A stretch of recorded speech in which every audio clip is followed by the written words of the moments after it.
দুইটা পাপ জীবনে করবেন না। দুইটা এমন পাপ রয়েছে জীবনে করার চেষ্টা করবেন, আজকে থেকে আপনারা প্রমিস করবেন এই দুইটা পাপ আমরা কখনো করব না। আপনি নামাজ পড়েন নাই, আল্লাহ তাআলার যদি দয়া হয়ে যায় তাহলে আপনাকে মাফ করে দিবেন। আপনি ফজরের নামাজ পড়েন নাই, আল্লাহ পাক রব্বুল আলামিনের যদি মায়া লেগে যায়, আল্লাহ পাক রব্বুল আলামিন আপনার গুনাহকে আমার আল্লাহ ক্ষমা করে দিবেন।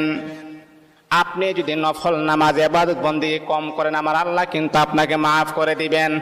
কিন্তু আল্লাহর নবী বলেন দুইটা এমন জঘন্যতম পাপ রয়েছে, এই পাপগুলার ক্ষমা আমার আল্লাহ জীবনে কখনো তার বান্দাকে করবে না।